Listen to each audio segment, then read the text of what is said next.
Hello everyone, my name is Lorthorn and welcome to How to Eidolon. This is the mod originally by Ulicent, but he stopped working on it because he lost interest. So this is a port to the later version of Minecraft. We are currently doing this in 1.20.1. The current person running the mod is Alex99.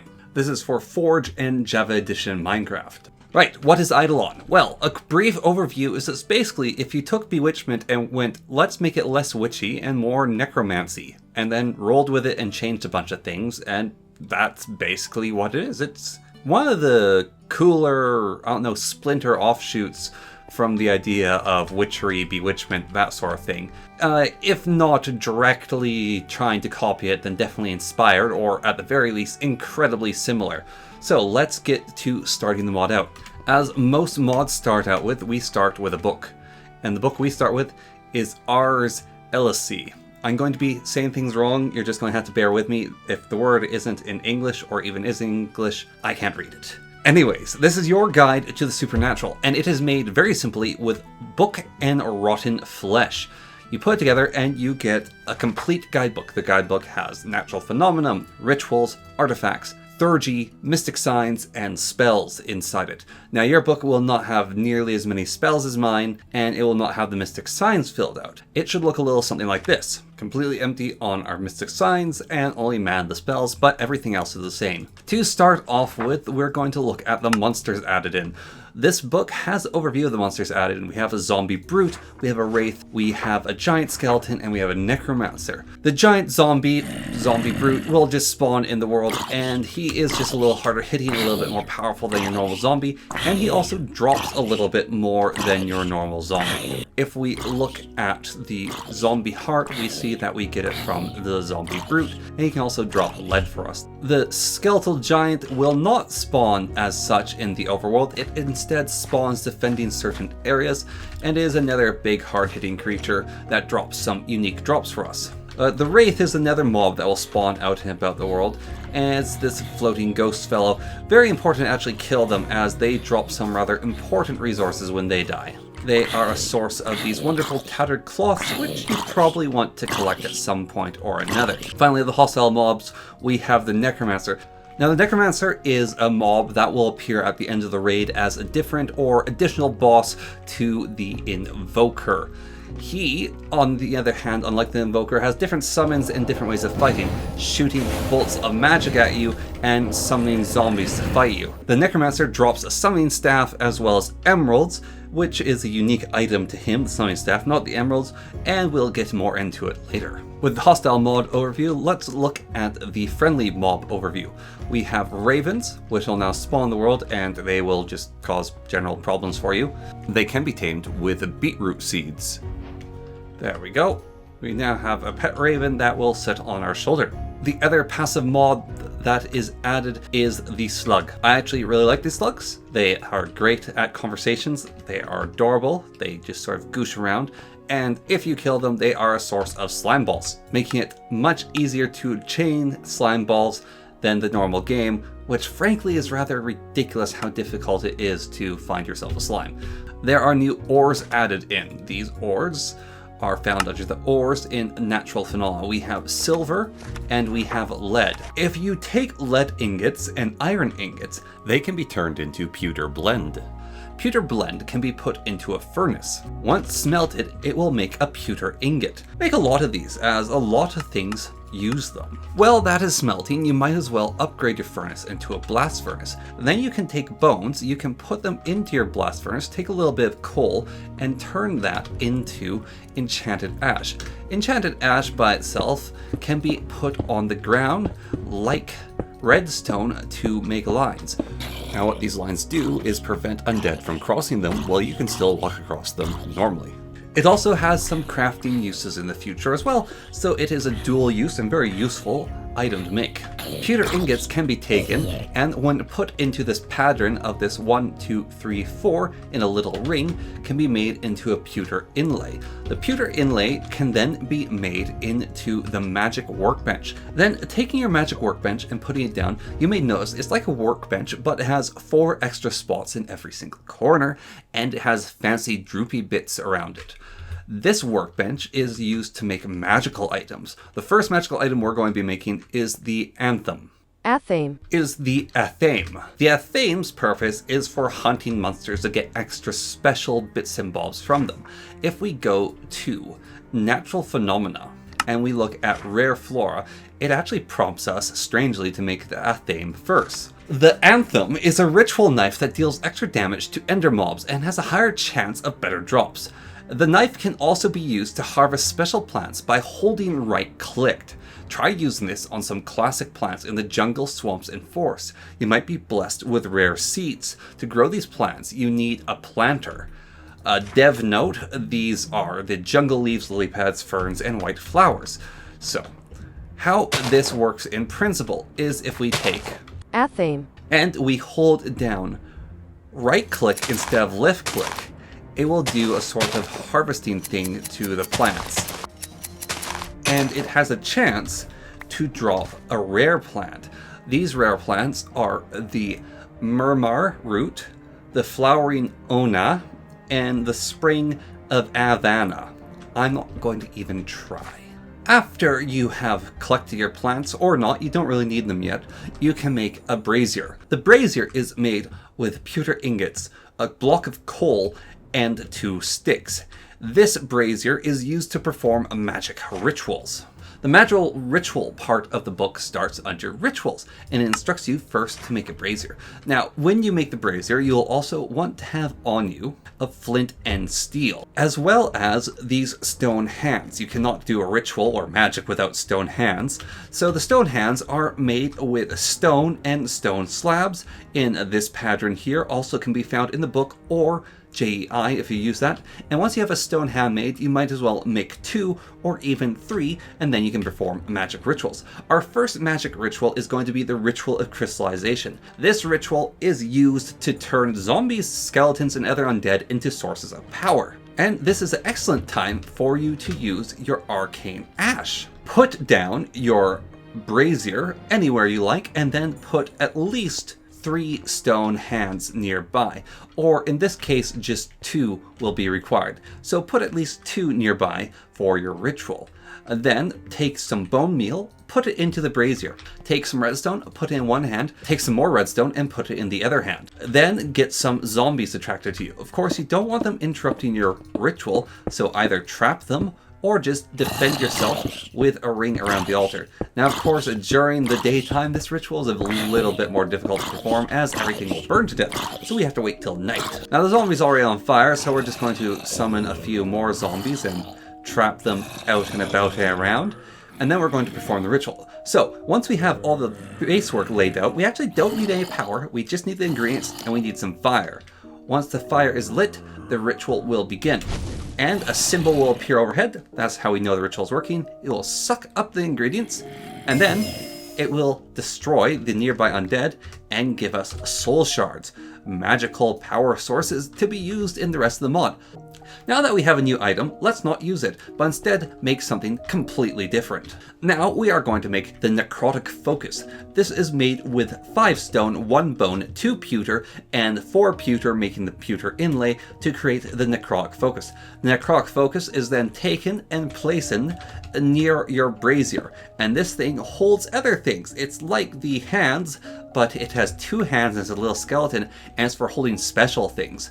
After that, we're going to ignore it completely to start doing a little bit of magic, as we best get our magic started right away, as it's a little bit, needs to be done. So there are 3 steps you need to do to start magic. First is make the book. Second is make the wooden altar and the straw effigy.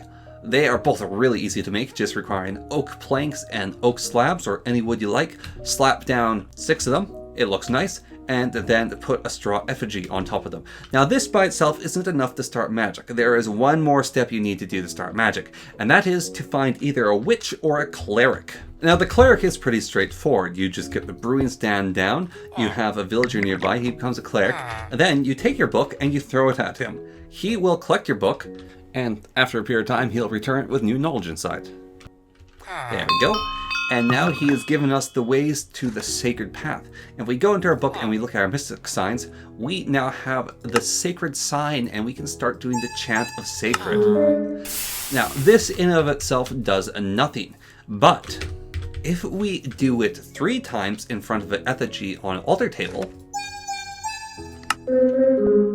we do a holy prayer, which gives us a tiny bit of mana, and sometimes it'll also whisper to us secrets of the universe. However, we don't have to just do good magic, we can also do evil magic, but for that we need a practitioner of evil magic, and that will be a witch. Now, they are violent, but if you distract them with a book, they will not be violent until they're done writing in the book for you. So you just have to wait for them to finish writing down their own notes in the book. Then you have to evict them from your treehouse because they are a violent creature. But now they've taught you the wicked path and the wicked sign. And like the holy sacred sign, if you chant it but 3 times, it will give you a little bit of mana, and sometimes it'll also whisper ancient secrets to you. Now, there's a whole bunch of stuff you can look up on how to make this more efficient and better, which we will get to later. But for now, this is a thing that has a long cooldown. It takes about a day to come off cooldown. So every time you want to do these prayers and gain a little bit of mana, well, it only works once per day. So do this periodically throughout the mod and upgrade your table if you see fit, if you want to skip ahead in this tutorial and start doing that out of order as I have not instructed you to do. Good, good, good.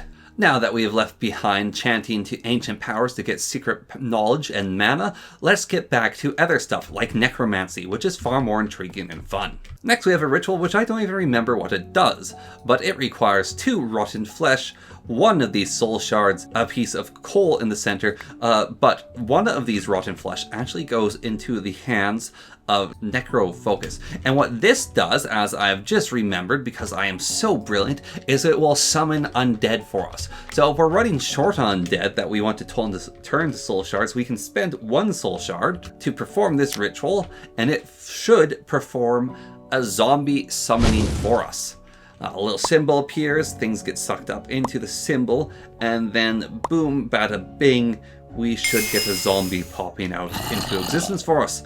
And then we could harvest him for a soul shard. The summoning actually is for a lot of creatures in this book. If we go into our encyclopedia of evil magics, we go to rituals and we go to lesser summoning, we can see summon zombie, summon skeleton, summon phantom, summon wither skeleton, summon husk, summon drowned, summon stray, and summon wraith. If you want to mess with one of your friends and just keep summoning zombies in their base, which they think they have perfectly fenced in, go ahead and do that. And next we have the Ritual of Allure for luring in creatures. Never mind, this is the Ritual of Allure. It will lure in creatures because they are so nice to be lured in. This requires a rose bush on the brazier, a golden apple of the golden variety, 2 soul shards, and a bunch of red dye. And then this, once lit, will allure creatures in. So how this works is it will do the ritual and the symbol will be suspended in the air, and it will attract in passive creatures to the location, and it will only end once you yourself end the ritual by smudging it out with, I believe, a shift right click. While running, its purpose is to attract creatures to it. Now, it does not actually attract existing creatures in the world to it, but rather it will spawn in new creatures, and then they will be attracted to this location. It happens slowly over time, and you will feel at times it is not working. Next, we have the Ritual of Repel, which will repel hostile monsters.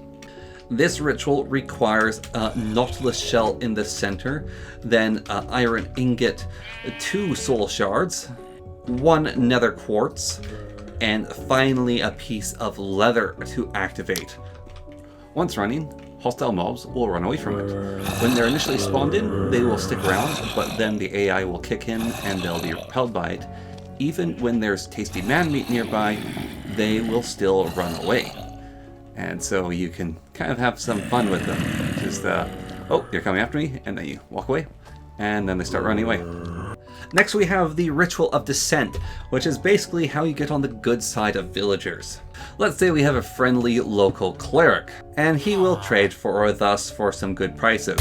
Then we punch him in the face, and he doesn't like us as much anymore, and so he won't trade with us nicely. Well, do I have a deal for you? If you take 1 brown mushroom, 1 fermented spider eye, 2 soul shards, and 2 emeralds, you can, for the low price of monster souls and spider eyes, make it so the villager will like you slightly more than he did from before when you punched him. Ah, we're doing the ritual wrong. It's an emerald in the center. Okay, here we go. Now, take some time.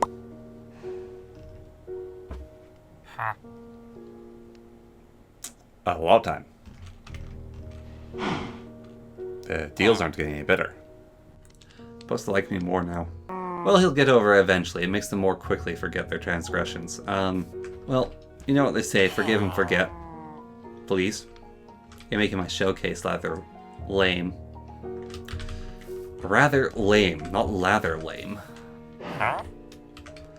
Anyways, well, that's supposed to make trades go better, but it's... Well, we'll just forget about that one for now, shall we? Right. What's next on the docket? Ah, yes, controlling time. Everyone loves to control time. Controlling time is great. Alright, well, because these losers here aren't becoming better friends with me, we're just going to turn it into nighttime to screw with them. So, to make it nighttime, you need some black wool, rather black dye, a snowball, spider eye, non-fermented, and some soul shards. 2 should suffice. And when you let that thing up, it should turn day into night if you perform it correctly. So, after a short little period, we should be seeing the fruits of our labor. There we go. Look at that sun move over into the dark times. What do you think of that? Should have forgived and forgot. But we can turn back to day for them if we so are inclined. That will require a sunflower, 1 charcoal, 1 wheat seed, and 2 soul shards. Many rituals seem to require 2 soul shards. It's like a Patron or something. Anyways, we light that off, and it should turn this dusk into a new dawn. These are very gorgeous assets, I will say that. This is some very good art for this mod. Sometimes you just don't appreciate how nice it is. Like, even these shadow gem blocks are really nice looking, and the assets, the special effects, they're all quite pretty. And they look Minecrafty. They definitely suit Minecraft. It's a unique art style, don't get me wrong, but it's like only a little bit fantasy compared to normal Minecraft, and I quite like the look of it. Like, all these objects, very pretty. Crucible time. The Crucible is a lead iron cauldron made with pewter ingots. You need 7 of them and upside down pair of pants to get a Crucible. The Crucible then needs a source of heat. A campfire will do. It'll need a source of water nearby so you can put water into it, and then you need stuff to put into your Crucible to make other stuff. The first stuff we're going to make that you put into your Crucible to make other stuff will be this arcane gold ingot. Now, the Crucible is a little bit tricky, so when we look at the Crucible, and we look at the artifact ingredients, we'll see 1, and it'll be red to stone, soul shard, and then we'll see 2, it'll be gold ingot, gold ingot. And what this means is basically the order of which we add the things in. So, we want to get the 2 redstone required, and the 1 soul shard. Then we want to toss them all in together, rather in quick succession. Once they're in there and it's boiling, it will consume all of them, and it'll change the color of the potion. Then we want to add the next 2 ingredients together, and then it will convert it into arcane gold, which is very useful for other things we want to do in the future. So let's go a little bit more over this process, as there are sometimes extra steps involved as well. So next we want to make some Essence of Evil. Now, Essence of Evil requires a zombie heart, which is what you get from those big fells, some rotten flesh, 2 bone meal, and some charcoal. However, it also requires us to stir twice.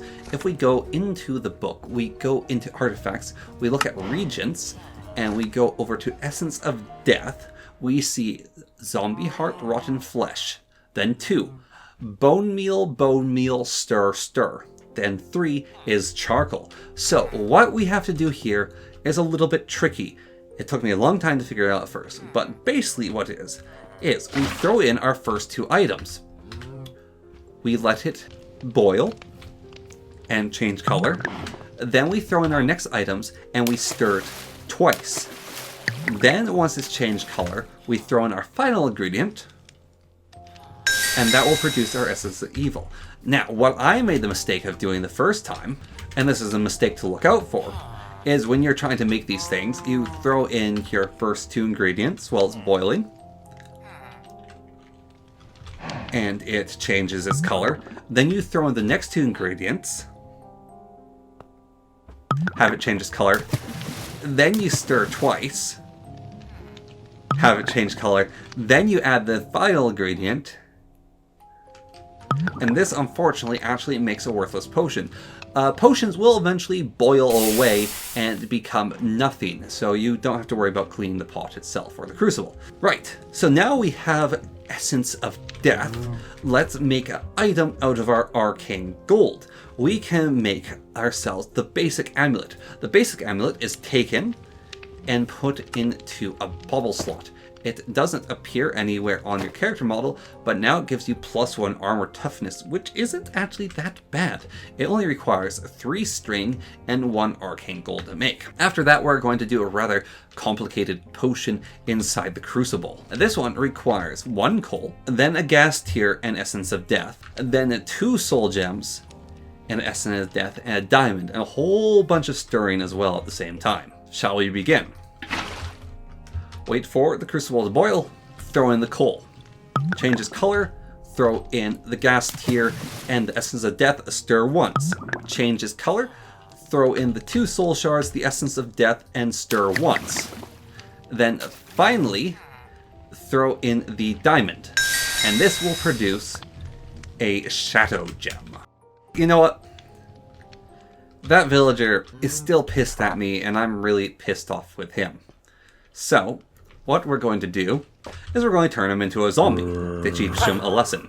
You made my showcase look lame. Now, let's get some ingredients to solve this. Now, the ingredients that we want here are 2 soul shards, 1 potion of healing, 1 melon slice, and 2 enchanted ash. We're then going to take our melon slice, we're going to put it on top, and then we're just going to put the other things wherever we like, and we're going to light off the melon slice. And once this ritual is complete, the cleric was supposed to like us. Well, you can purify him from zombiness anyways. Right here. Well, next, let's make a magic sword with that shadow gem we made. Okay, so we're going to need a normal iron sword. We're going to put the normal iron sword onto the brazier. Then we're going to take a gas tier. We're going to add that in. We're going to take wart. We're going to take 2. We're going to take 1 soul shard. We're going to take 2 soul shard. We're going to take a shadow gem. And we are going to take a potion of harming. And we're going to take that potion of harming and we're going to put it in the hands of the necrotic focus. Then we're going to light off this ritual, and requiring no altar power or any silliness with mana, we are going to create an absolutely epic weapon. And that is the Sword of Sapien, the Sanguine sword, steals a life from its target. So with our husk here, we will let the husk hit us, and it will start starving us, and we hit him back, and look at that, we heal. We also heal from regeneration, but if we let him hit us again, we're hurt again, and we heal again. And it's a really good sword. Each time you hit someone with it, you heal. But wait, there are more sanguine items than just this. However, to make these sanguine items, we need to do yet another brew. And this brew is complicated, but I think you can handle it this time. It will require 2 redstone, 2 lapis lazuli. Let cook. Then it requires 4 soul shards. Stir twice. Let it cook. Then finally 1 nether quartz. Then cook, and that will give you the lesser soul gem. There's no greater soul gem, but there is a lesser soul gem, and it is a very useful item, so making several of these will be in due order. Now, when you take this lesser soul gem and put it into the hand of the hands, then 4 redstone, 1 diamond, and a potion of harming in the necrotic focus, And finally, that basic amulet from earlier, you can make yet another powerful magic item by simply lighting a fire. This will create the Sanguine amulet. Because the idea behind this item is it stores health for later. Now, how this works in reality is when you have extra hunger, well, at max health, it will put more health into the amulet and then use up your hunger. And then when you take damage, it will instantly heal you whatever has stored inside it. Now, the regen only applies to food regeneration. So regeneration potions, regeneration from the Sword of Sapping, they do not work. It only gives you health for your hunger. And it can store a lot of health. Something else to note about the creation of this item and the Sapping Sword is if you read the book, you actually need to have creatures around to sacrifice to summon them. It consumes their life essence. But if you're in creative mode, you can ignore this, which is not something I entirely understood at the time. So, the more you know. We are going to be making some ink. This ink is an annoying recipe, requiring both glowstone sacks, 2 black dye, 1 blue dye, 2 silver nuggets, and a bottle, as well as some stirring.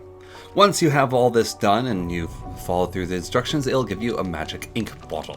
So what we're going to do is we're going to take the magic ink, we're going to put it down into one of these grubby hands, we're going to take a feather, raven feather, we're going to take a compass, and we're going to take an empty map. This will show us a fabled catacomb taken over by a necromancer. So we'll light it off on our empty map, and this ritual should show us the locations of a catacomb.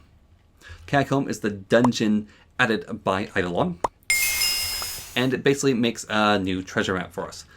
Now, I've never been great with these treasure map locations, so what I am going to do is I'm going to go /locate structure Eidolon catacomb, and then I'm going to teleport to it. And already we can see the catacomb ahead, and it's actually a decent sized dungeon. Now, in these catacombs, we'll find our giant skeletons, and we'll find big old altars. These altars actually have quite a bit of space on them, so you don't have to make it a 2x3 altar. I just like doing that because it reminds me of Witchery and Bewitchment. So this altar is pretty advanced. Look at all the stuff on it. You could probably take it for yourself, and the dust. You'll keep the skeletons out, but if you want to harvest the skeletons, well, here's the place. And this dungeon is full of all sorts of decorations and pretty things, like these stone arches. And these blocks of bones. And monster spawners. Tombey things. Hanging chains. And treasure. This looks like some sort of workshop. Ooh, look at this. We got some basic rings, basic belt, books, gold ingots. Ooh, quite the treasure trove here. If we come downstairs, we even got a necromancer. And look at this. He's working with some smithing tablets and some diamonds. I like the layout of these places. It's a fun extra dungeon. I remember in earlier versions of Eidolon, when the mod maker was still working on it, and it looked quite a bit different than this, used different assets. These catacombs were just full of skeletons, and they were very annoying, and the mobs in them were also very weird and strange, and I didn't quite enjoy it at that point, but this current version of the rephrased or retold, or wherever it is, and the state that's in for the 1.20.1, I really like the catacombs. It's a cool dungeon. I like the necromancer in it. I like the explory, claustrophobic feel to it, the experimental rooms, the treasure you can get. It does have a little bit of a repeating to it, but that's fine. Dungeons can repeat. Next, we are going to make the Apothecary stand. This is basically a potion making stand, a brewing stand, but different. So how it works is you need a stick and you need some pewter ingots, and then I'll give you the Apothecary stand. Then you should make a setup a little bit like this, with the Apothecary stand going over top your Crucible. But what I like to do is attach a sticky piston to the top of it, so it acts as a lid to your Crucible, so you can keep that boiling water going on inside.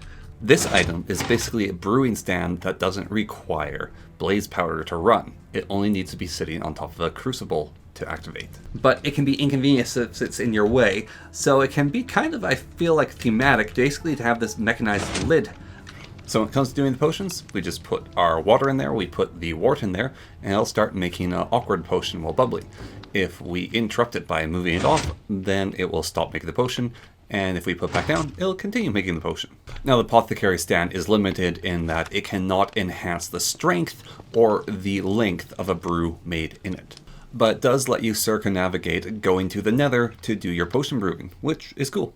And there we go, we've got awkward potions. Now I say it makes it so you can avoid things, that's true even when it comes to nether wart. Nether wart, you have to go to the nether to get, but we can make an alternative for making our awkward potions. We're going to put our water ball back in there, we're going to lift up our crucible, and we are going to make a new item. So this item is going to take 1 mushroom, we're going to throw in bone meal, and we're going to stir twice, and we're going to take a seed, we're going to chuck that in, and that will give us a sprouting fungus. We're going to add some water back in, we're going to drop it down our lid, and we're going to throw our sprouting fungus in, and it acts the exact same way that nether wart does. And there we go, an awkward potion. Next, let's make some candles. To make a candle, you're going to take coal and you're going to take rotten flesh. You're going to put that coal into a blast furnace, and it's going to turn into tallow.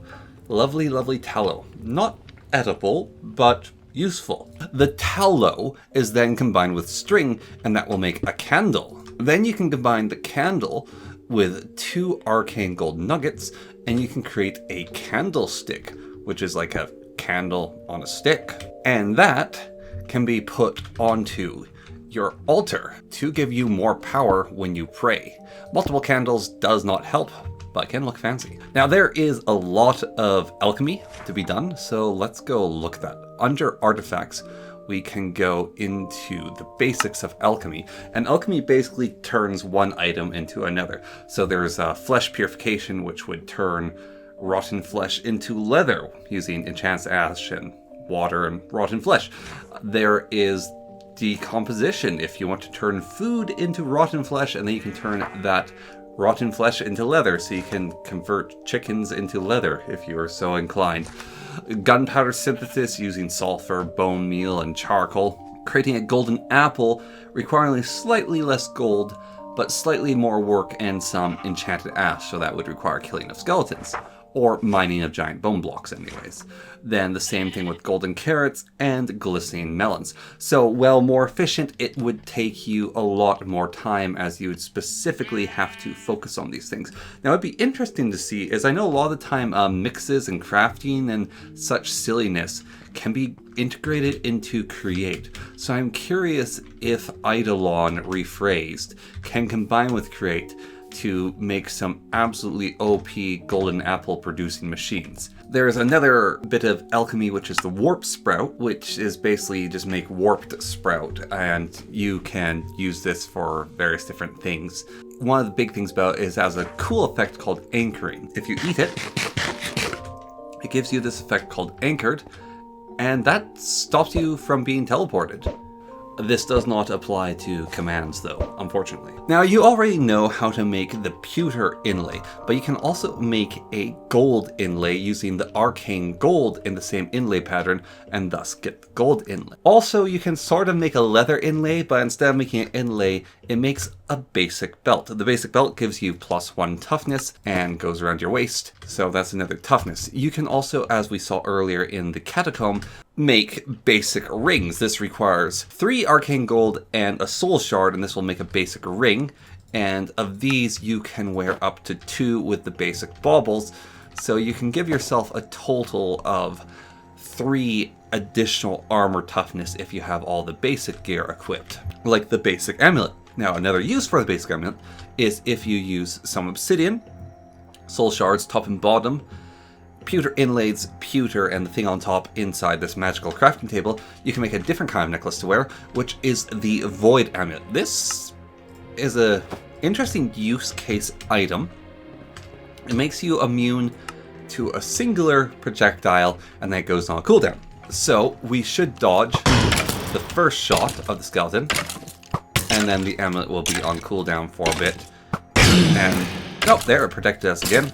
It reminds me of that magic item that Quoth makes in Name of the Wind. There is silver in this mod, and there are silver items. Silver works better against undead, but it also just looks fancy. There's a silver helmet, silver chest piece, and silver leggings. All said and done, it gives you a new suit of armor with a cool helmet that has a visor. It appears to be comparable to iron armor, but this one's silver, and it looks fancy. There is also a silver sword, and silver shovel, silver hoe, silver axe, and silver pickaxe, with semi-unique appearances. Now, a different thing we can make armor-wise is we can make warded mail. Warded mail is made with the iron chest piece, 3 enchanted ashes, 1 soul shard, and a bunch of pewter inlays all around, and this will make warded mail. And warded mail actually doesn't go into an armor slot. Haha, I tricked you. It goes onto the body slot, and this defends you from magical attacks, apparently. So let's test this with the Necromancer and magic attacks. So that's without the armor on, and this is with the armor on. We'll see if it helps us at all. So he did 2.5 hearts of damage each time, so I think the answer is no. After the warded mail, we might as well make the planter so we can plant those fancy plants that we harvested earlier with the Athame. This is made with pewter inlay, enhanced ash, dirt, and wood to create the planter. The planter is then planted on the ground, and you can take one of the many different plants you've found and you can plant them into the planters.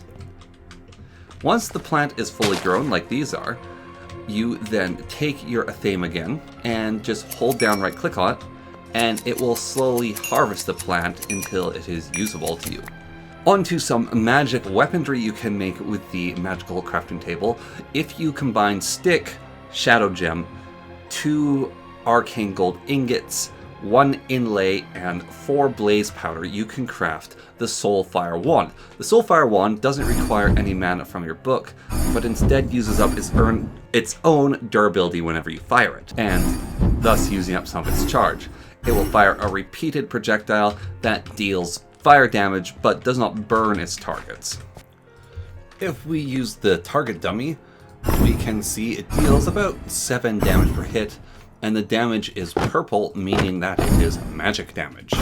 If you want to do an ice staff instead of a fire staff, you can make the Bone Chilling Wand. Bone Chilling Wand is made with bone meal and lesser soul gem, also pewter ingots, and finally a wraith's heart and a pewter inlay. Wraith's heart is got from killing a wraith. It has a lower chance of dropping than the tethered cloth. It only deals 4 damage, however, it applies the chilled effect to the target, which prevents all health regeneration in a similar manner to the Wraith's Claw. If either of these items gets damaged too much, then you can do the Ritual of a Recharge. Now, this ritual is specific to each item, so to recharge our cold one, we want to put 1 snowball, 2 snowball, and 1 redstone into the hands, then light it off. In the case of recharging and repairing the Soulfire Wand, we want to do 1 blaze powder, 2 blaze powder, and 1 redstone, and that will repair that item. Next, let's make the alternative enchantment table, the Soul Enchanter. This is made with 4 obsidian, 2 diamonds, 2 gold inlays, and 2 arcane gold, as well as a book, and this will make the Soul Enchanter. The Soul Enchanter works quite differently than enchantment table. You'll need soul shards to charge it, and it only enchants 1 level at a time. So let's give it Unbreaking 1. However, it only ever takes 1 experience, and you can keep applying enchantments on it. So we have Unbreaking 1, we have Knockback, and now we can apply Unbreaking 2 on it for the cost of 2 experience. And then if we want to, we can get Fire Aspect on there. We can look to get Sweeping Edge. We're going to get Knockback on that. We could get Looting on it. And so in a way, you can guarantee effects that you want. So now we can drop Sharpness on it. More Looting, more Sharpness, more Unbreaking, more Looting. And so I think it's actually a much better deal when it comes to enchanting than normal. We've made one of the most powerful enchantment combos you can make, And sure, it would have cost us 1 soul shard every single time we did it, but we're in creative mode, and it would have cost us a decent amount of experience, but it is almost guaranteed to give us the unbreaking knockback fire aspect looting sharpness sword when we don't have any other enchantments to worry about. So now we have a very powerful magic item, and we could have done the same to the Sword of Sapping, and that item is very good when enchanted, so that would have made it even more powerful item. Next item is a really weird item. It is a new pickaxe. It is the Pickaxe of Inversion. This is made with an ender pearl, a lesser soul gem, 2 soul shards, some pewter inlay, pewter, obsidian, and crying obsidian, and this makes the Pickaxe of Inversion. Pickaxe of Inversion, the harder the substance is, the faster it breaks it, the weaker it is, the slower it breaks it. So as you can see, this glass is taking a decent amount of time to break. And then this obsidian, which usually takes quite a bit of time, is about the same speed as stone with a stone pickaxe. On to your altar. Your altar can be upgraded now. Let's make it into a nicer altar. That will take a soul shard, let's say some smooth stone slabs, a little bit of stone, and a pewter inlay to create the stone altar, which is a much fancier, much nicer looking altar. Also, we might as well put some other snazziness on it, like a withered skull and perhaps a withered rose. If we look into our encyclopedia and we go to Theurgy, the basics, we have the straw effigy, which we already know about, but there is also the altar lighting and the different power levels it tells you that you can get from there. The skulls, which give you more capacity and more power, and various different plants giving you power. So you can upgrade your altar in various different ways. You can also make a goblet and put a goblet on it. That's not as important yet for us. We'll get to more of that in a few moments. But yes, upgrade your altar and then your prayers will give you more mana and perhaps be answered in more perpetuity. I realized that I said you'll need to make clacks at the end, and I actually haven't told you how to make clacks at the end yet. So clacks at the end is just made with ender pearl and enchanted ash, and you just mix together to get the clacks of the end. Now this is used to make one of my favorite items from this mod. I think it's my 3rd favorite item from this mod, which is the Gravity Belt. The Gravity Belt is a lot of fun as a magic item. Gravity Belt requires pewter inlays, this new dust of ender, ender pearl, feathers, a lesser soul gem, and the basic belt. When you have that all together, you can then go and put that onto your belt slot. You will retain that +1 armor toughness, but you also get minus 60% gravity. And so what that means is your jumps are a lot higher. And another thing it means is that fall damage is greatly reduced. So if we are all ready to go, then we shall fall to our half a heart of damage from all the way up there. Another magic item you can make for your protection is the Belt of Mind Shielding. The Belt of Mind Shielding is made with lead ingots, blocks of lapis lazuli, nether quartz, and leather, and this goes onto the head slot, and this protects your knowledge. So how that works mechanically within the game is that the Belt of Mind Shielding reduces the amount of experience you lose when you die, allowing you to retain 3/4 of your level. It also grants you immunity to the nausea effect, which is a pretty awesome bonus as nausea sucks. Now, the alternative belt you can make is a little bit lamer than the jumping, and that is the Resolute belt. And this belt makes you basically have a ton of knockback resistance, so nothing will be able to knock you back anymore. It is made like this, and it doesn't provide armor, and it doesn't give you additional gravity, but you will no longer get knocked around in combat, which can be good and it can be bad. Sometimes you want to be knocked back, other times you don't. But this husk shouldn't actually really be able to move this. The one other effect that it does have is it actually reflects the bounce back onto your opponent. So it is a bit of a fun bonus that if someone has a super duper slapstick to knock you flying, they'll actually knock themselves flying. A different kind of amulet you can make instead of the Sanguine or normal amulet, the Glass Hand. The Glass Hand is made with a block of diamond, zombie giant heart, the lesser soul jars and wraith's heart, as well as a piece of glass. And this is risk and reward. So what does it do? Well, it makes you slap a lot harder. So we should now be able to two-shot a husk with a diamond sword. However, it makes it so we take 4 times the damage. Is it worth it? I don't know, but that is up to you to decide if you want to use it or not. After the glass hand, we have the Soul Bone Amulet. Soul Bone Amulet is made with a withered heart, shadow gem, clacks of end, essence of death, a whole bunch of bones, and the amulet. And this goes into the amulet slot as well as yet another amulet for us to pick up and choose. A most peculiar amulet made from bones of the dead and a heart of a wraith. It allows the wearer to gain ethereal hearts upon killing an enemy, up to 10 by default. So, this is a terrible weapon to be fighting with. If we kill that guy there, you'll see we got a little purple heart now. And so if we kill another one, that should give us an additional purple heart.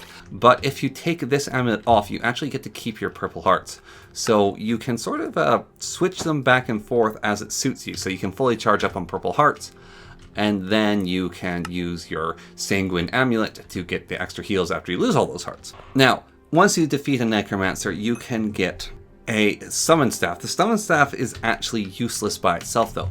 To use it properly, you need to trap undead inside it. So to trap these undead, we need to do a ritual to trap them.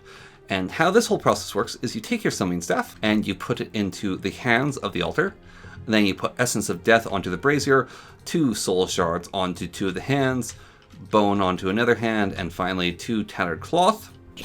Then ensure you have thoroughly weakened undead nearby. I find 2 hits with a diamond pickaxe is good enough to weaken undead to the point where this ritual will work. It means that they have to have about a quarter of their health left, so that is why the pickaxe is actually pretty good for that damage against zombies. Once you have the undead prepared, you just do the ritual. There we go, we caught ourselves a zombie! And then you can summon the zombie.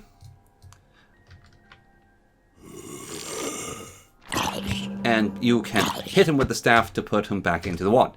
The summon will serve you in your combat endeavors. So we can tell the 2 of them to fight. And you can store all sorts of undead inside as long as you get them captured properly. Probably the most difficult thing with this is injuring the undead enough beforehand to make sure they can actually get trapped inside the rod.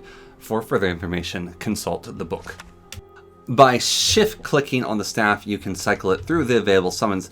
Now, we only have the zombie available in our summoning staff, so we can't really cycle through. Right, so make yourself a golden goblet now, and also make yourself a censer. These aren't actually all that useful to you until you unlock them in the Theurgy book by leveling yourself up. So you will basically keep praying to your effigy, and eventually it will unlock both these recipes for you. You take these and you put them onto your altar. You then also, for the incense, create offering incense. This is made in the potion with 2 stirs at the end step, flowering at the middle, and the resin, which is just ground up root, and the enhanced ash together will make the offering incense. Take your offering incense and you right click it onto the incense offering altar, and then you light it on fire, and this will perform a prayer of incense, which will give you greater insight. I, of course, have maxed out my insight, so it's going to do nothing for me here. If you want to do the evil path and you have the evil path unlocked, then what you do is you have the goblet down and you sacrifice an animal near it, and it'll fill it up with blood. Then you go into the encyclopedia, you go to the sacrifice of animals, which is outside of the purview of the dark prayer, which dark prayer here tells you how to do the dark prayer, and you look at the animal sacrifice prayer, which will be taught to you, and so you go eyeball, evil, eyeball, and you chant these, you'll use up the blood, it'll prayer, restore your mana, and it will give you some more dark knowledge. Once your dark knowledge is sufficient through prayers and actions, you will eventually unlock either the Touch of Darkness or the Touch of Light Prayer. This comes from you knowing the soul sigil or the soul sign. These are very useful, these two prayers, because they can make the unholy artifact or the holy artifact. To make these artifacts, what you do is you take a pewter inlay for the evil one, and you go look at the instructions from your Thurgy Touch of Darkness. That requires I, soul, I, soul. So we go I, soul, and we chant our chant, and that will turn our sigil into the unholy symbol. If we take the golden inlay and we throw that down, and we do holy soul, and chant those, it will turn it into the holy symbol. So this can be rather random when it unlocks. It can be a little bit confusing. So basically what you want to do is you want to keep doing your prayers of holy, your prayers of unholy, and the like whenever they are off cooldown. Once you have the holy symbol, that's when things get fun, because that is when we can make material, which lets us make my favorite item from this mod. So first off, what we do in our magic enchanting table is we take the evil unholy symbol, we put it into the bottom, and luckily it doesn't get consumed. We take a shadow gem, we take a bunch of wool, we take some blue dye, and that will make us Wicked Weave. Then you take the Wicked Weave and you put 3 of them into your altar. It's actually like this, I'm upside down. Then you take your gravity belt and you put it down. You add phantom membrane to the top and bottom, tag cloth, and raven's feathers, and this will make you the raven cloak. And the raven cloak is such a cool item. First off, it looks amazing. So the raven cloak goes into your body slot, and just look at that. Isn't that awesome? But that's not all, because the raven cloak lets you fly, and it gives you glide like Elytra. Now it has some rules to how it operates. It can firework itself about 10 times. It protects you mostly from fall damage. You can actually combine it with the gravity belt, so the gravity belt can make your jumps even higher. And so how it works is you jump, then you hold it down, and once it's fully charged, you can use the launch flight. If you don't want to use the launch flight, then you can actually just quickly spam it to give yourself extra jumps.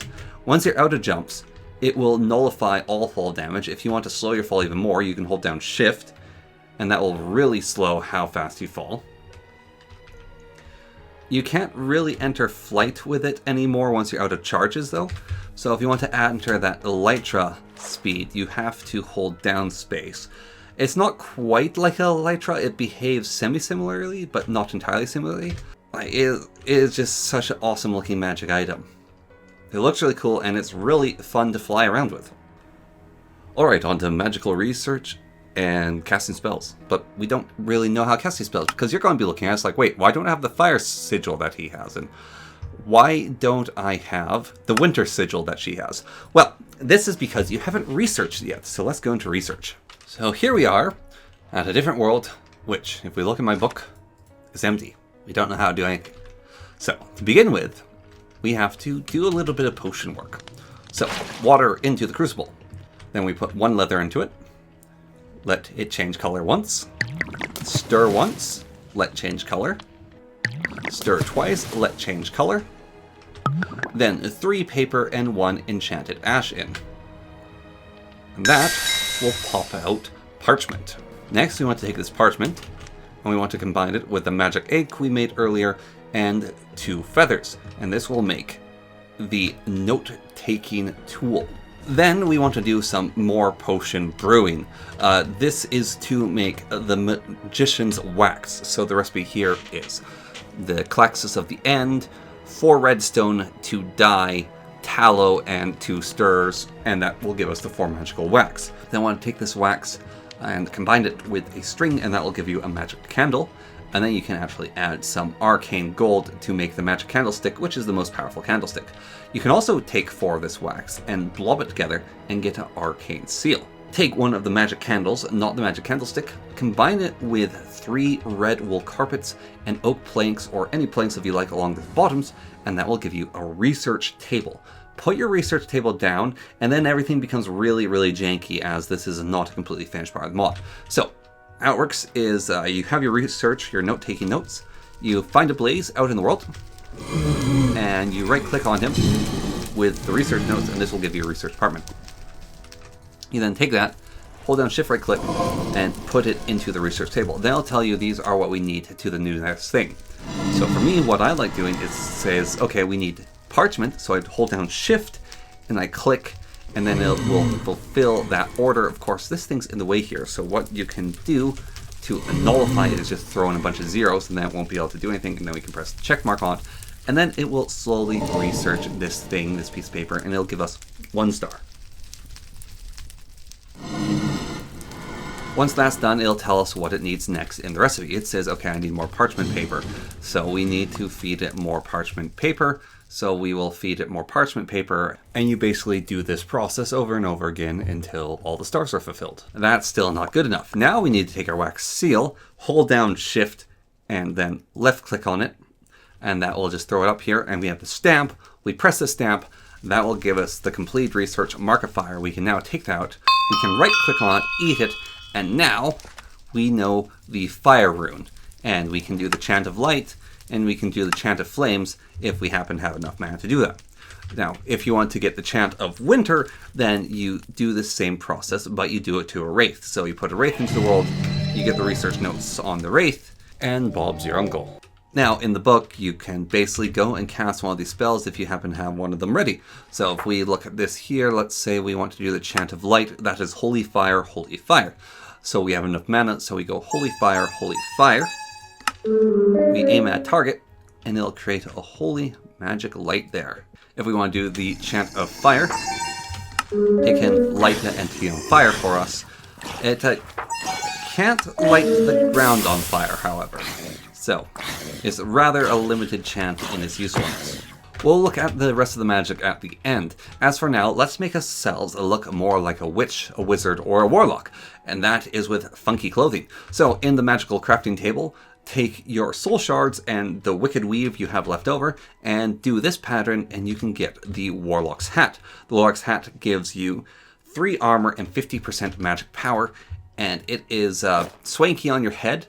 It kind of actually, you can still rock it with the Raven Cloak as well, which that's not too bad, but we're going to take the Raven's Cloak off for now. Next we have the slightly more complicated Warlock Cloak. Warlock Cloak is soul shards and wicked weave put in that pattern, and that makes the Warlock's Cloak kind of an upside down armor piece. There you go, got Warlock Cloaks, and the last but not least, or least but last, is Soul Shard for Wicked Weave in boot pattern to make the Warlock boots. Only the hat gives the power. These have different abilities, but when you have the complete set, it looks a little bit like this. And now we got ourselves a fancy little Warlock, whatever outfit. It's called the Warlock outfit, so we got ourselves a fancy Warlock outfit, and we can wear the Raven's Cloak with it, and it does work. They do intersect with each other a little bit, but it's not bad. Not bad at all. So the Warlock hat boosts the magic's offense. When worn, an additional 50% in magic and damage dealt by the wearer. Wither damage dealt also heals this player, so if we deal wither damage, it'll heal us more. The Warlock coat is a great boost to our magical defense, and when worn, magic and wither damage dealt to us is reduced by half. And finally, the Warlock boots makes it so when worn, reducing move speed due to obstacles and terrain are mitigated by half. Additionally, the wearer becomes immune to the effect of slowness. So we are not only are we immune to slow, but we should be able to actually travel through webs a lot faster as well. That is the rate with the boots on. And if we take the boots off, oh yeah, no, there is a definite improve to the speed there. And now let's make our magic a little bit more advanced. So we are going to make the Elder Statue. So the Elder Statue can be made in 2 different ways, either by putting the Unholy or the Holy symbol on top. Irregardless, you need a gold inlay, then you need 4 stone, 1 smooth stone, and it'll make this cute little Cthulhu fellow with a crown. Look at him, he's adorable. Could also be a beer wizard, but I'm pretty certain it's meant to be Cthulhu. And it's basically the empowered talking research. So eventually your research will proceed far enough for you to make the Elder Statue or the Holy Effigy. They are identical right now. And basically this gives you more mana and more responses when you pray to them, and they're interchangeable at the moment. With the knowledge that you have and the Holy Symbol, there's a few other fun magic items we can make as well. One of these is the Reaper's Scythe. The Reaper's Scythe is made with pewter ingots, holy or unholy symbol, a tattered cloth, and the soul shard with some sticks. And the Reaper's Scythe, when used against undead, can harvest them without the ritual for you to get those soul gems. Come now, my friends. There we go. Yes, it's still a chance, but it makes it so you can harvest souls. And you can upgrade it, losing the soul harvesting effect, but gaining better or different effects. That requiring 2 Shadow Gems, a whole bunch of bones, some Essence of Death, 1 Wither Skull, and 1 Skeleton Skull, the Reaper's Scythe in the middle, and that will give you the very cool second favorite item, Deathbringer Scythe. And why this item is so cool is when you hit a target with it, it has this little effect that goes on your screen. But it also does something else very nasty. It turns what it hits into undead. So, this villager is now undead, and he will burn in sunlight. And so that's not nice to get hit by. It gives you the effect of undeath, which is just an effect that has now been added to the game. So if your unarmored foe is before you, you can hit them with this and make it so sunlight becomes their enemy. It also deals a lot of damage and has okay attack speed. It just looks cool too. Look at that thing. Now, if you want to increase your attack range, you can make another magic item, which is the Prestigious Glove. This uses up a whole bunch of Wicked Weave. It uses the Warp Sprout, the Wicked Weave, and the Clacks of End, as well as a little bit of Soul Shard. And this is a bubble that goes onto your bubble slot, and it increases your range of your reach really, really far. Look at that. We can break stuff super far away. My attack range is also quite a bit farther, so I can mess with enemies from a range. That's just fun. It's a nice looking item. I like the little blue pointy hand, and that extra, like that's good. For both breaking and placing blocks, we can place them from way farther away, and combat as well. That is super strong, especially if you apply some knockback to that. And now we have a most peculiar item, which is a reference to Archangel's Smite, this being Archangel's Sight. Archangel's Sight is made by combining a basic ring with a Shadow Gem, 1 Wither Skull, a Unholy Symbol, 2 arrows, and pewter ingots. And when worn, this item makes it so your ranged attacks seek their target. So it acts like Archangel's Smite without the firing a ton of arrows.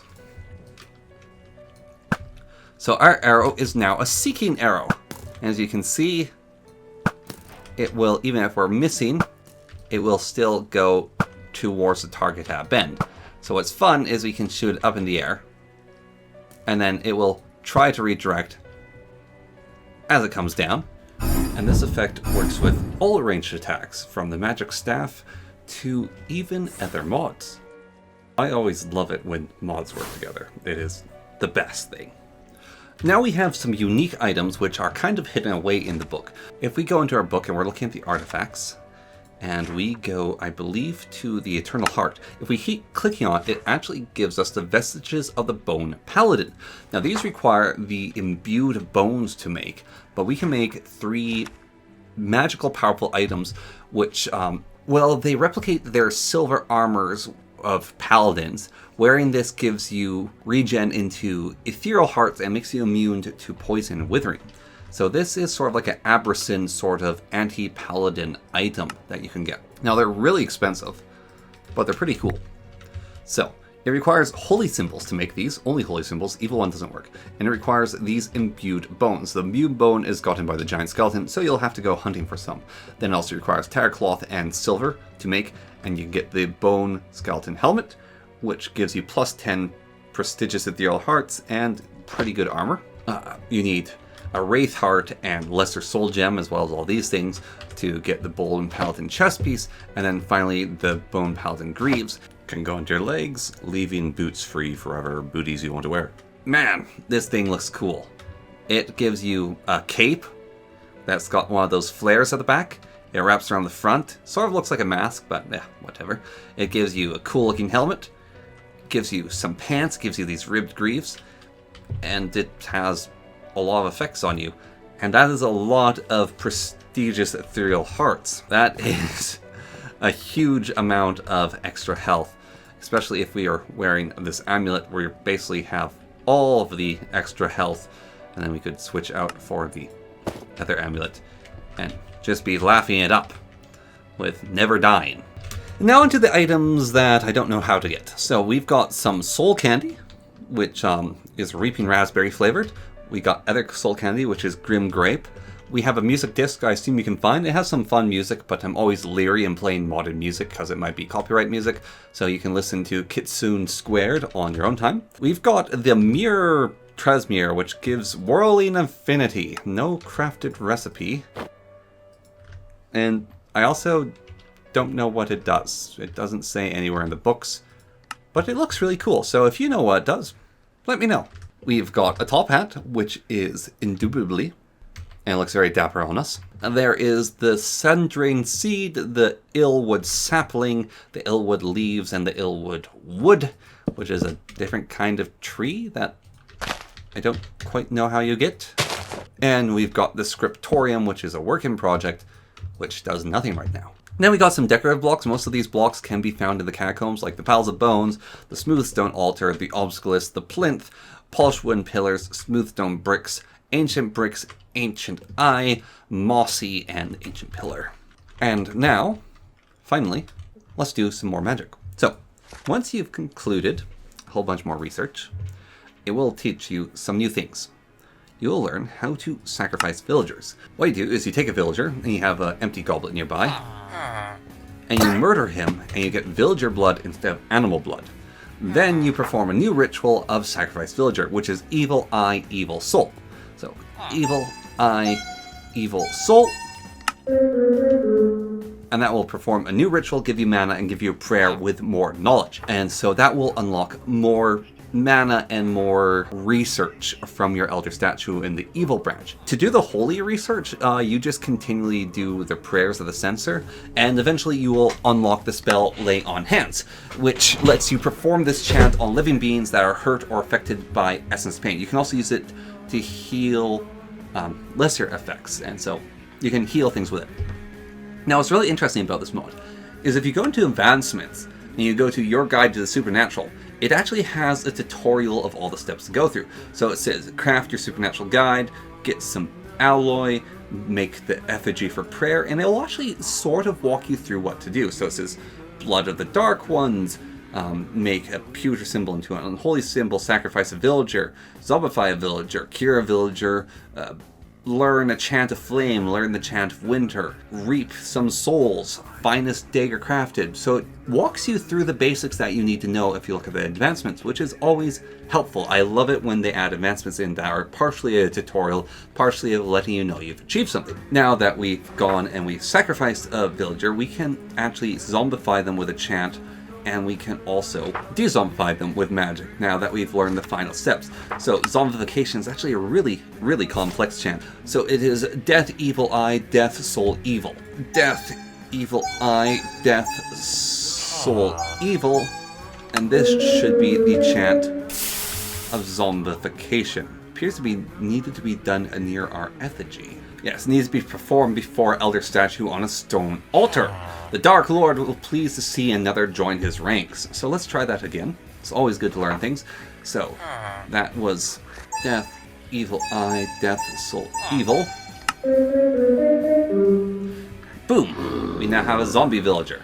The zombie villager isn't actually friendly to us, though. And if we want to, we can also, if we are on the holy path, we can prayer to heal him. Perform this exorcism chant on villager and make him back normal. Perform before a stone altar. Holy soul, mind, harmony, fire, and soul. We perform this chant, and it will make him back into a normal villager. And that'll give us that final achievement, and now we have him cured, and his soul is saved from the form of undeath. Now that we have those done, there's actually a whole bunch of more magic we can do, and it shows us all the different magics here. So I've already showed you the chant of light and the chant of flame. We're going to make it to nighttime, and we are going to look at some more chants. So we have the chant of winter, which is I, winter, evil, winter, I. And this freezes an entity. It can also be used for cooling drinks or freezing enemies to the bone. And we've probably given him the chilled effect now. We might also be able to perform this on water. Freezing it solid. Yes, we can. Excellent. Most excellent. We can do the chant of dew, which is a song of ice and fire, which makes it to freeze the air around you, then heat it up back into water. This chant is useful for refilling cauldrons when you don't have a bucket nearby. Boom! Refills the bucket. How handy. There's the chant of Death Mind, which lets us capture undead. So this advanced chant allows you to enthrall undead. The cost of the spell varies depending on the health of the target and will fizzle if you don't have enough mana. Enthralled entities won't harm you and will try to fight with you, but will not teleport with you. I mind, snake, snake, mind.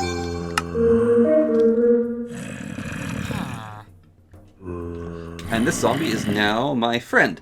And we can boop him with the staff. And now we have two different zombies in our staff. And if we want to take it further, we can get a skeleton as our friend. And now we can actually cycle between them. And we should even be able to get a wither skeleton, if we so desire him. Boop!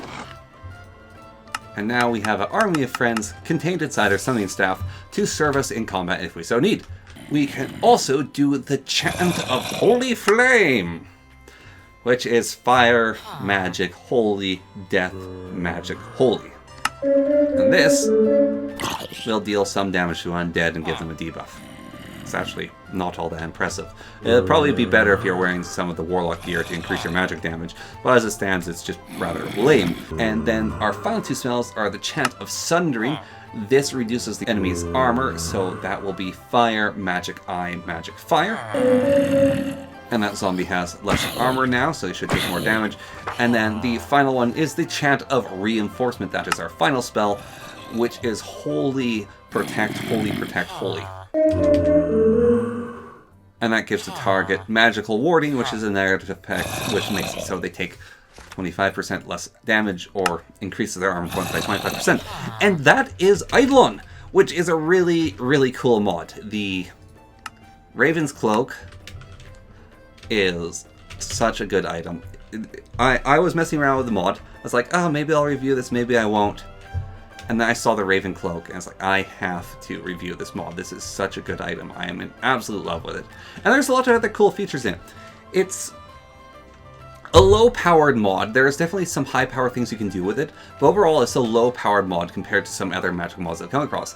But the combination of what it allows you to do are really cool, and it's just got a really nice feeling to it. It's not too much, but there's enough to explore with it, and you feel like you can really sort of get into this Warlock Necromancy, sort of the evil side of being a witch. But it's not entirely the evil side, because you can also do holy magic, and it's sort of the back and forth and the interplay.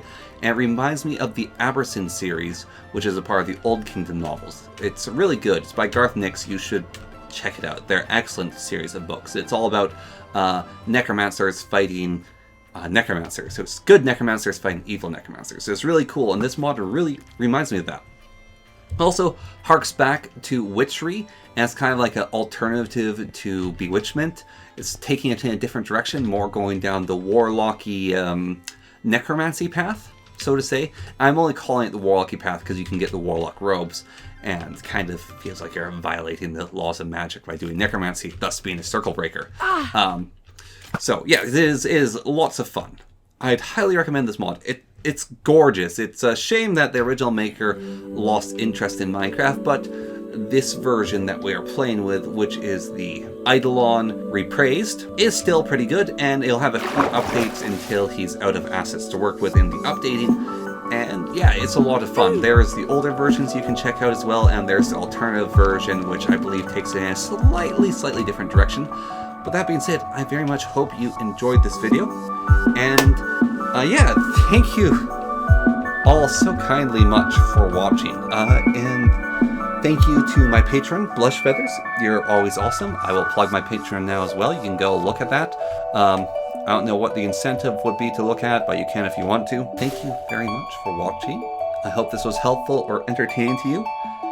And as always, until next time, thank you and goodbye.